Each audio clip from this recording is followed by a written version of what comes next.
Okay, April 27th, Judges 7:1 through 8:17. Then Jerubbaal, that is Gideon, and all the people who were with him rose early and encamped beside the well of Hared. So the camp, so that the camp of the Midianites was on the north side of them, on the hill of Moab in the valley. And the Lord said to Gideon, the people who are with you are too many for me to give the Midianites into their hands, lest Israel claim glory for itself guards itself against me, saying, my own hand has saved me. Now therefore proclaim in the hearing of the people, whoever is fearful and afraid, let him go and depart at once to Mount Gilead. And 22,000 of the people returned, and 10,000 remained. But the Lord said to Gideon, the people are still too many. Bring them down to the water, and I will test them for you there. Then it will be that when I say to you, this one shall go with you, the same shall go with you. And whoever I say to you, this one shall not go with you, the same shall not go. So he brought the people down to the water, and the Lord said to Gideon, everyone who laps from the water with his tongue as a dog laps, you shall set apart by himself. Likewise, everyone else who gets down on his knees to drink.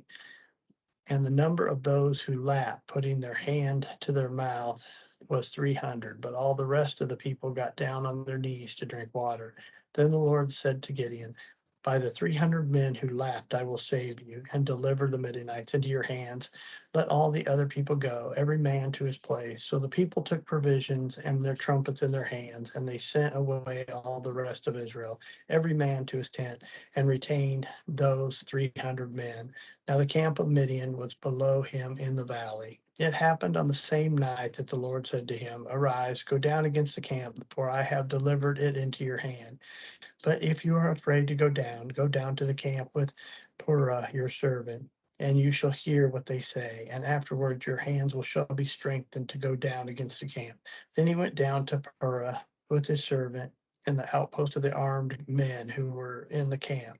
Now the Midianites and the Amalekites and all the people of the east were lying in the valley, as numerous as locusts, and their camels were without number, as the sand of the seashore in the multitude. And then Gideon came down. There was a man telling a dream he had to his companion. He said, I had a dream. To my surprise, a loaf of barley bread tumbled into the camp of Midian. It came to a tent and struck it, so it fell down and overturned, and the tent collapsed. Then the companion answered and said, this is nothing else but the sword of Gideon and the son of Joash, the man of Israel into the hand of God has delivered Midian and the whole camp. And so it was when Gideon heard the telling of the dream and its interpretation that he worshiped. He returned to the camp of Israel and said, arise, for the Lord has delivered the camp of Midian into your hand. Then he divided their 300 men into three companies and he put a trumpet into every man's hand with every pitchers and torches inside the pitchers. And he said to them, look at me and do likewise. Watch, and when I come down to the edge of the camp, you shall do as I do. When I blow the trumpet, and all who are with me, then you shall blow the trumpets from every side of the whole camp, and say, the sword of the Lord and of Gideon. So Gideon and the 300 men who were with him in the camp came to the outpost of the camp at the beginning of the middle of the watch, just as they had posted the watch, and they blew the trumpets and broke the pitchers that were in their hands. Then the 300 companies blew trumpets and broke pitchers and held their torches in their left hands and the trumpets in their right hands for blowing. And they cried, the sword of the Lord and of Gideon. And every man took in his place all around the camp, and the whole army ran and cried out and fled. Then the 300 blew the trumpets of the Lord, set every man's sword against his companion throughout the whole camp, and the army fled to Beth Ikaria toward Zenith, as far as the border of Abel Manath by Terabah. And the men of Israel gathered together from Nephtali, Asher, and all Manasseh, and pursued the Mennonites. Then Gideon sent messengers throughout all the mountains of Ephraim, saying, come down against the Midianites and seize them from the watering places as far as Beth Baral and of the Jordan. And all the men of Ephraim gathered together and seized the watering places as far as Beth Baral and Jordan. And they captured two princes of the Midianites, Orb and Zoab. They killed Orb at the rock of Oreb, and Zoap they killed in the winepress of Zeb. They pursued Midian and brought the heads of Orb and Zeb to Gideon on the other side of the Jordan. Now the men of Ephraim said to him, "Why have you done this to us, not calling us when you went to fight with the Midianites?" And they reprimanded him sharply. Then he said to them, "What have I done now in comparison with you? Is not the gleaning of the grapes of Ephraim better than the vintage of Esbon? God has delivered into your hands the princes of Midian, Oreb and Zeb, and I was able to do, and what was I able to do in comparison to you?" Then their anger towards him subsided when he said that. When Gideon came to the Jordan, he and 300 men who were with him crossed over, exhausted but still in pursuit. And when he said to the men of Succoth, "Please give me loaves of bread to the people who follow me, for they are exhausted, and I am pursuing Zeb and Zebanath, kings of Midian." And the leaders of Succoth said, "Are the hands of Zeb and Zebanath now in your hand, that we should give you bread to your army?"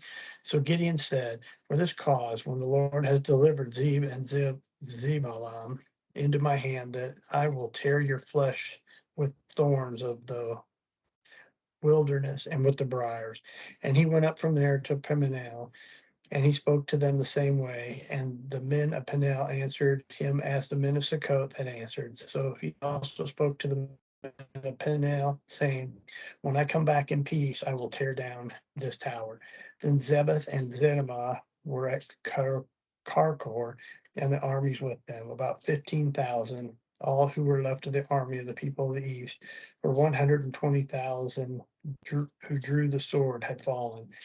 Then Gideon went up by the road of those who dwell in the tents of the east of Moab and Jobeth, and he attacked the army while the camp felt secure. When Zeb and Zalmunna fled, he pursued them and he took the two kings of Midian, Zehab and Zalmunna, and routed the whole army. Then Gideon said to Joash, returned. Then Gideon, the son of Joash, returned from the battle from the ascent of hairs, and he caught a young man of the men of Succoth and interrogated him, and he wrote down for him the leaders of Succoth and its elders, 77 men. Then he came to the men of Succoth and said, "Here are Zebun and Zelium, who about whom you ridiculed me, saying, Are your hands with Zebeth and Zelicum? Now in your hand that we should give bread to your weary men." And he took the elders of the city and the thorns of the wilderness and briars with them, and he taught the men of Succoth. Then he tore down the tower of Peniel and killed the men of the city. Luke 23:13-43. Then Pilate, when he had called together the chief priests, the rulers, and the people, said to them, "You have brought this man to me as one who misleads the people. And indeed, having examined him in your presence, I have found no fault with this man concerning these things which you accuse him. No, neither did Herod, for I sent you back to him. And indeed, nothing deserving of death has been done by him. I will therefore chastise him and release him." For it was necessary for him to release one of them at the feast. And they cried out at once, saying, "Away with this man, and release to us Barabbas, who had been thrown into prison for a certain rebellion made in the city and for murder." Pilate, therefore, wishing to release Jesus, again called out to them, but they shouted, crying, "Crucify him! Crucify him!" Then he said to them a third time, "Why? What evil has he done? I have found no reason for death in him. I will therefore chastise him and let him go." But they insisted, demanding with loud voices that he be crucified. And the voices of these men and of the chief priests prevailed. So Pilate gave sentence that it should be as they requested. And he released them, and he released to them the one they requested, who for the rebellion and murder had been thrown into prison, but delivered Jesus into their will.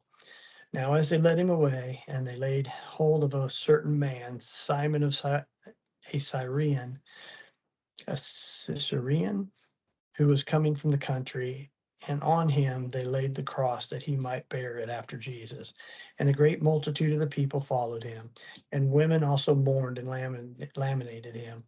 But Jesus, turning to them, said, Daughters of Jerusalem, do not weep for me, but weep for yourselves and for your children. For indeed the days are coming in which they will say, Blessed are the barren wombs that never bore, and the breasts that never nursed. Then they will begin to say to the mountains, Fall on us, and the hills cover us. For if they had done these things in the greenwood, what will be done in the dry? There were also two other criminals led with him to be put to death. And when they had come to the place called Calvary, they crucified him and the criminals, one on the right hand, one on the other on the left. Then Jesus said, Father, forgive them, for they do not know what they do. And they divided his garments and cast lots, and the people looking on. But even the rulers with them sneered, saying, He saved others, let him save himself, if he is the Christ and the chosen of God. The soldiers also mocked him, coming and offering sour wine, saying, If you are the king of the Jews, save yourself. And an inscription was written over him in the letters of Greek, Latin, and Hebrew. This is the King of the Jews. Then one of the criminals who was hanging blasphemed him, saying, If you are the Christ, save yourself and us. But the other answering rebuked him and said, do you not even fear God, seeing that you are under the same condemnation? And we indeed justly, for we receive the due reward of our deeds. But this man has done nothing wrong. Then he said to Jesus, Lord, remember me when you come into your kingdom. And he said to him, Assuredly I say to you, today you will be with me in paradise. Psalms 97, 1 through 98, 9. The Lord reigns. Let the earth rejoice. Let the multitude of isles be glad. Clouds and darkness surround him. Righteousness and justice are the foundation of his throne. The fire goes before him and burns up the enemies round about. His lightning light the world. The earth sees and trembles. The mountains melt like wax at the presence of the Lord, and the presence of the Lord in the whole earth. The heavens declare his righteousness, and all the people see his glory. Let them be put to shame who serve the carved images, who boast of idols. Worship him, all you gods. Zion hears and be glad, and the daughters of Judah rejoice because of your judgments, O Lord. For you are the Lord, are most high above all the earth, and you are exalted far above all gods. You who love the Lord hate evil. He he preserves the soul of his saints. He delivered them out of the hand of the wicked. Light is sown for him in righteousness, and gladness for the upright in heart. Rejoice in the Lord, you rejoice, and give thanks at the remembrance of his holy name. Oh, sing to the Lord a new song, for he has done marvelous things. His right hand and his holy name has gained him victory. The Lord has made known his salvation. His righteousness has been revealed in the sight of all the nations. And he has remembered his mercy and his faithfulness in the house of Israel. All the earth and all the ends of the earth have seen the salvation of God. Shout joyfully to the Lord, all the earth. Break forth in song, rejoice and sing praises. Sing to the Lord with a harp, with a harp and the sound of a psalm, with trumpets and the sound of a horn. Shout joyfully before the Lord the King. Let the sea roar in all its fullness, and the world and those who dwell in it. Let the rivers clap their hands. Let the hills be joyful together before the Lord. For he is coming to judge the earth with righteousness. He shall judge the world and all the peoples with equity. Proverbs 14, 7 through 8. Go from the presence of a foolish man when you do not perceive in him the lips of knowledge. The wisdom of the prudent is to understand his way, but folly of the fools is deceit. All right. See y'all tomorrow.